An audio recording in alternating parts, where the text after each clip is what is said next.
जब से पीतर पक्ष लागल पीतर रहिया देखे पीतर रहिया देखे नाओ।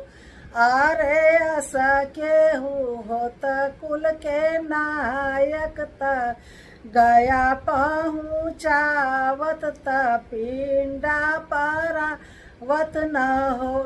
बेदिया से उठल कामना बाबू बाबा से आरज करे बाबा से विनती करे हो।